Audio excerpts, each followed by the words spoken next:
तन्हाई में बैठे हैं धृतराष्ट्र, सिर झुकाए, आंखों में आंसू, सब कुछ लुट गया देखते ही देखते। जिनके लिए सपने सजोए थे, जिनके लिए सब कुछ किया था, कोई नहीं बचा उस धृतराष्ट्र के घर में। ध्यान रखना, महल के एक कमरे में बैठे हुए धृतराष्ट्र नारायण श्री कृष्ण का प्रवेश हुआ। धृतराष्ट्र ने नारायण का अभिवादन किया और नारायण से पूछा कि हे नारायण, हे माधव, हे मधुसूदन, आज ये धृतराष्ट्र अकेला है इस महल में। जिसके 100 पुत्र और पौत्र हुआ करते थे, आज धृतराष्ट्र के पास कोई नहीं है। गांधारी है, वह भी आंखों में पट्टी बांध कर बैठी है। धृतराष्ट्र ने कहा कि माधव, जरा इतना बताओ कि मैंने अपने जीवन में ऐसा कौन सा पाप किया था कि मुझे 100 पुत्रों की लाश पर आंसू बहाना पड़े। माधव, इससे बड़ा दुख संसार में कोई दूसरा नहीं होता है कि पिता के कांधे पर बेटे की अर्थियां उठती हैं, अपने ही सामने अपने पुत्र की मौत हो जाए, अपने ही सामने अपना पुत्र दुनिया से विदा हो जाए, और मैं अभागा धृतराष्ट्र आज यहां बैठ करके विलाप कर रहा हूं, रो रहा हूं। नारायण, मैंने अपने 100 जन्म खंगाल कर देख लिए, मुझे ऐसा कुछ नजर नहीं आया। ऐसा कौन से जन्म में कौन सा पाप हुआ था जिसके कारण मुझे 100 बच्चों की लाश पे आंसू बहाना पड़े। नारायण, जरा ये तो बताओ कि तुमने भी मुझे समझाया, शांति का प्रस्ताव लेकर आए थे, द्रोणाचार्य, कृपाचार्य, सबने मुझे मार्गदर्शन किया। मेरा अनुज विदुर मुझे समझाता रहा, लेकिन मुझे कुछ समझ नहीं आया। हे कृष्ण, मैं युद्ध नहीं चाहता था, मैं इसे टालना चाहता था, लेकिन दुर्योधन दुशासन की समझ ना आया। अब आज कृपा करके मेरी आत्मा को शांति मिले। मैं आत्मगिलानी से भर रहा हूं, अपने ही खानदान के रक्त से सने हैं मेरे हाथ। बस इतना बताओ मधुसूदन कि मैं नियति को बदल क्यों नहीं पाया, मैं नियति का परिवर्तन नहीं कर पाया, मैं होनी को नहीं बदल पाया। लाख मन को समझाया, क्या वजह है कि मैं होनी को अनहोनी ना कर सका। कृष्ण ने कहा, राजन, ये तुम्हारे ही कृत्यों का परिणाम है। एक बात ध्यान रखना, नारायण कृष्ण का कर्मयोग कहता है कि आदमी को जो कुछ भी प्राप्त होता है उसके कर्मों के फल से प्राप्त हुआ करता है। और यही जैन दर्शन कहता है कि यहाँ कोई किसी का दुश्मन नहीं होता, कोई किसी का मित्र नहीं होता है। आज तुम जिस स्थिति में आकर बैठे हो या जिस स्थिति में पहुंचे हो, इसके उत्तरदायी कोई और नहीं, हमारे ही कृत्य हुआ करते हैं, हमारी ही करनी हुआ करती है। ध्यान रखना, आज तुम्हें जो भी मिल रहा है, सुख मिल रहा है तो भी तुम ही कारण हो, दुख मिल रहा है तो भी तुम ही कारण हो, सम्मान मिल रहा है तो उसके जिम्मेदार भी आप ही हैं, और अपमानित हो रहे हैं तो उसके जिम्मेदार भी आप। घर स्वर्ग जैसा है तो उसे स्वर्ग बनाने में आप ही जिम्मेदार हैं, और घर नरक जैसा है तो उसे नरक बनाने में आप ही। जब जैसी करनी वैसा फल, आज नहीं तो निश्चित कल। नारायण कृष्ण ने कहा कि राजन, महाराज धृतराष्ट्र, ये बात 100 जन्मों की नहीं है। धृतराष्ट्र ने कहा कि मैंने 100 जन्म देख लिए, कुछ नजर नहीं आता, मैंने ऐसा कौन सा पाप कर लिया था कि मुझे 100 पुत्रों पे रोना पड़ रहा है। नारायण कृष्ण ने कहा, बात 100 जन्मों की नहीं है, बात तो 100 जन्म से पहले की है। रोकिए, ले जाओ उठा के। ये कंप्यूटर इंटरनेट का युग है, बाप आंख से डर सकता है, बेटा नहीं डरता है। विचार करिए। कृष्ण ने कहा कि आज से 100 जन्म पहले तुम बहुत बड़े सम्राट थे।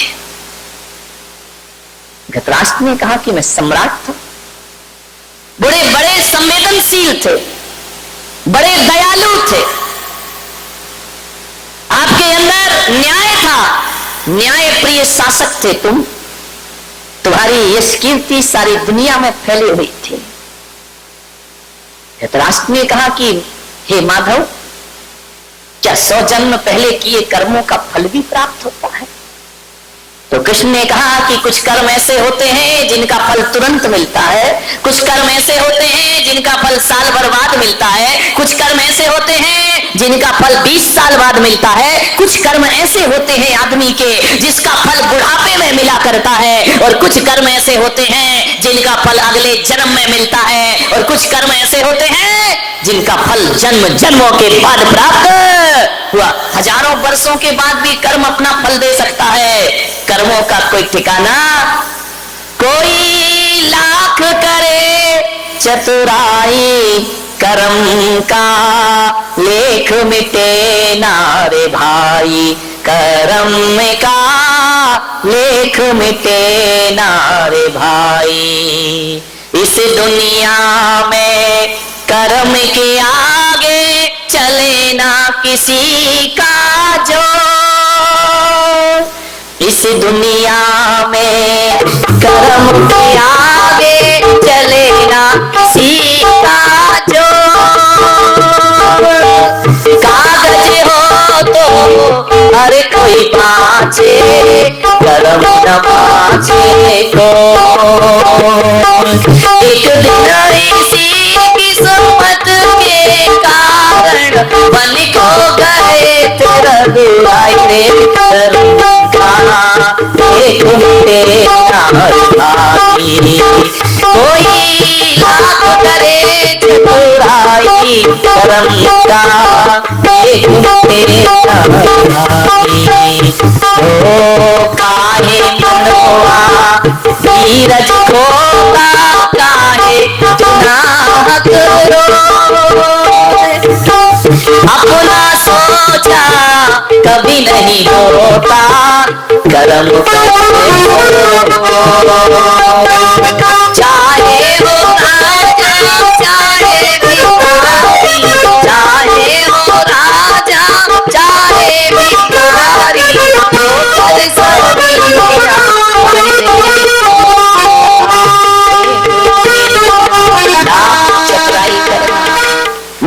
होशियारी कर लेना, कर्मों का लेख कभी मिटता। कुछ कर्म तुरंत फल देते हैं, तुरंत मिलता है, ज्यादा टाइम नहीं लगता। अविनाश से बाजू में बैठे, यदि उनको तुम अभी मार दो एक चाटा, इसका फल अगले जन्म में मिलेगा, इसी जन्म में मिलेगा, नहीं साल भर बाद मिलेगा कि तुरंत मिलेगा।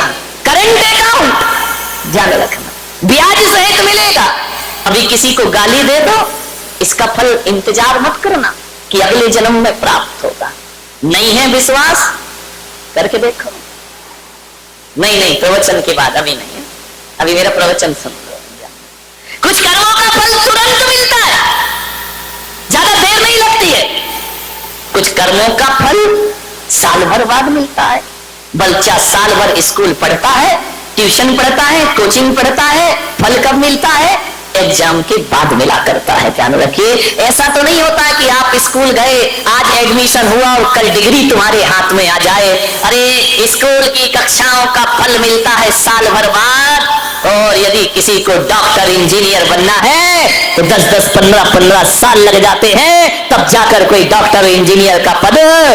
मोक्ष फल भी तुरंत नहीं मिलता है, बहुत तपस्या करना पड़ती है, जन्म जन्म करना पड़ता है, तब जाकर मुक्ति की यात्राएं हुआ करती हैं। ध्यान रखिए, कुछ कर्मों का फल तुरंत, कुछ का साल भर बाद, कुछ कर्मों का फल बुढ़ापे में मिलता है।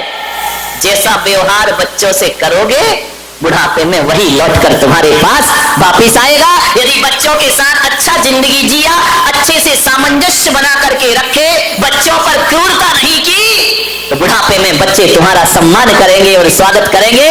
और यदि क्रूरता की तो ध्यान रखना, कितना सुंदर मकान बना लो, तुम बेटे के लिए मकान बना रहे हो, बेटा तुम्हारे लिए वृद्धाश्रम बना रहा है। ध्यान रखिए, कर्मों का फल तुरंत मिलता है। धृतराष्ट्र, 100 जन्म पहले तुम बहुत न्याय प्रिय राजा थे, सारी दुनिया में तुम्हारी धाक थी, लेकिन तुम में एक कमी थी। एक बात ध्यान रखना, 1000 गुण हमारे जीवन में हो और एक अवगुण आ गया तो 1000 गुणों में पानी फेर दिया करता है।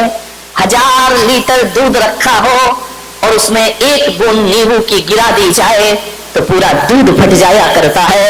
आपसे मेरा निवेदन है कि गुणों का विकास हो या ना हो, हमारे जीवन में हमें अवगुणों से बचना चाहिए, क्योंकि एक अवगुण पूरे जीवन को बर्बाद है।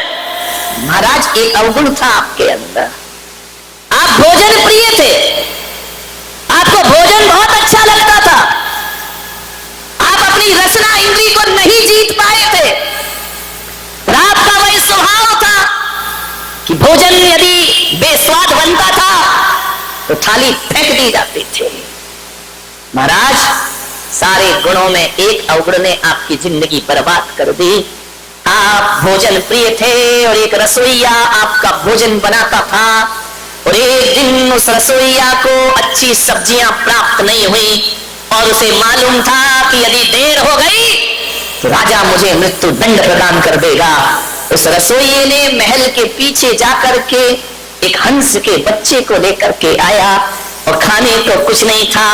आप तो न्याय प्रिय शाकाहारी थे, लेकिन रसोइये ने हंस के बच्चे का मांस आपको खिला दिया। इतना मिर्च मसाला तेल उसमें डाला गया, आप समझ नहीं पाए कि ये क्या है, और रसोइये ने हंस का बच्चा खिलाया। आप खा गए महाराज, ना आपने देखा, ना विचार किया, ना आपने सोचा, उस मांस को आपने खाया और इतनी तारीफ करी उस रसोइये की, अपने गले का हार उतार कर उसे इनाम में दे दिया। रसोइये ने कहा अब तो मजा आ गया। धीरे धीरे उस रसोइये ने प्रतिदिन इनाम की लालच में 100 हंसों के बच्चों को मार मार कर आपको खिला दिया। आप खाते रहे महाराज, खाते रहे, जिह्वा के लोलुपी हो गए।